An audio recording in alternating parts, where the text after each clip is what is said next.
संजय राऊत यांनी पुन्हा एकदा उद्धव ठाकरे यांच्या पंतप्रधान पदाबाबत एक मोठं वक्तव्य केलंय। उद्धव ठाकरे इंडिया आघाडीमध्ये पंतप्रधान का असू शकत नाहीत असा सवाल संजय राऊत यांनी उपस्थित केलाय।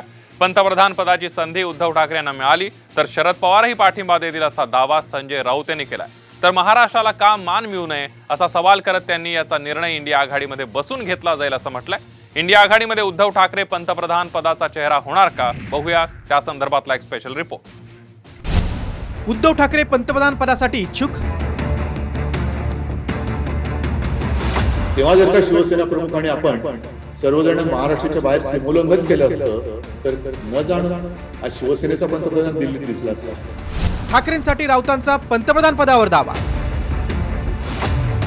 उद्धव ठाकरे साहेबांनाही संधी मिळाली तर शरद पवार यांच्यासह देशातले अनेक प्रमुख नेते उद्धव ठाकरे यांना पसंती देतील। उद्धव ठाकरे इंडिया आघाडीचा चेहरा होणार? लोकसभा निवडणुकीचं सूप वाजलं नाही तोच आता ठाकरे गटाला पंतप्रधान पदाचे वेध लागले। ठाकरे गटाचे खासदार संजय राऊत यांनी उद्धव ठाकरे पंतप्रधान का असू शकत नाहीत असा सवाल उपस्थित केलाय। त्यामुळे उद्धव ठाकरेही पंतप्रधान पदासाठी इच्छुक असल्याची चर्चा आहे। आहेत का म्हणणार नाही, पण का असू नये असा माझा प्रश्न। अर्थात इंडिया आघाडीमध्ये एकत्र बसून निर्णय घेतले जातील, नेतृत्व करण्याची संधी मिळाली। आम्ही अनेक वर्ष शरद पवार साहेबांकडे अपेक्षेने पाहत होतो, त्यांचं कर्तृत्व असताना सुद्धा त्यांना ती संधी मिळाली नाही, याचं आम्हाला वाईट वाटतं। आणि जर उद्धव ठाकरे साहेबांनाही संधी मिळाली तर शरद पवार यांच्यासह देशातले अनेक प्रमुख नेते उद्धव ठाकरे यांना पसंती देतील, का देणार नाही। दरम्यान संजय राऊतांनी उद्धव ठाकरेंसाठी पंतप्रधान पदावर दावा केल्यानंतर भाजपचे नेते आशिष शेलार यांनी निशाणा साधलाय। तर शरद पवार गटाचे नेते जितेंद्र आव्हाड यांनी आमच्याकडे अनेक अनुभवी चेहरे असल्याचं म्हटलंय। मला असं वाटतं की याच्यावर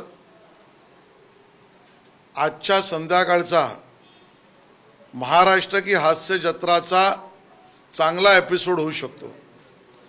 त्याच्यावर जितेंद्र आव्हाड काय बोलले, नाना पटोले काय बोलले, अजून परराज्यातले यांचे मित्र काय बोलतील।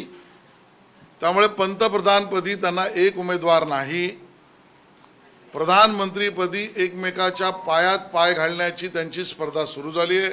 आमच्याकडे अनेक चेहरे आहेत, अनुभवी चेहरे आहेत, भारताबद्दल भारताच्या मातीबद्दल प्रेम असलेले चेहरे आहेत, निस्वार्थी चेहरे आहेत। उद्या जर शरद पवारांना संधी मिळाली तर हे पाठिंबा देतील, उद्या राहुल गांधींना जर संधी मिळाली तर सगळे मिळून एक होतील।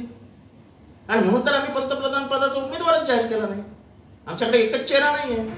महायुतीच्या उमेदवाराला मत म्हणजे नरेंद्र मोदींना मत आणि मवियाच्या उमेदवाराला मत म्हणजे राहुल गांधींना मत असा प्रचार भाजपकडून केला जातो। इंडिया आघाडीकडून पंतप्रधान पदाचा अधिकृत उमेदवार अजूनही जाहीर करण्यात आलेला नाही।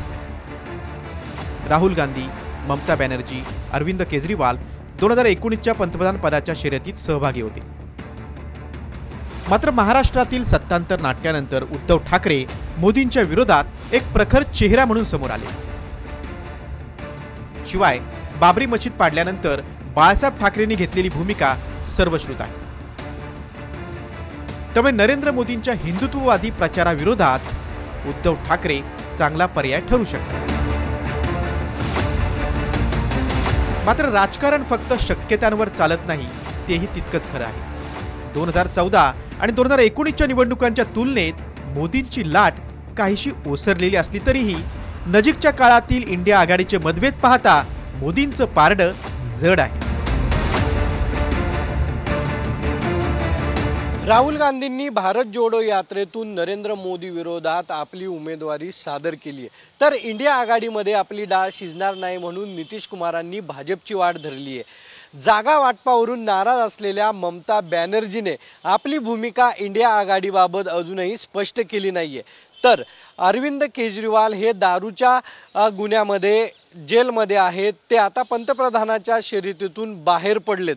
तर आता राऊत म्हणतायत की यासाठी उद्धव ठाकरेंनी पुढाकार घ्यावा। हा पुढाकार उद्धव ठाकरे घेतात का हे पाहणं महत्त्वाचं ठरणार आहे। कॅमेरामन किरण काजळेसह सागर आव्हाड, साम टीव्ही।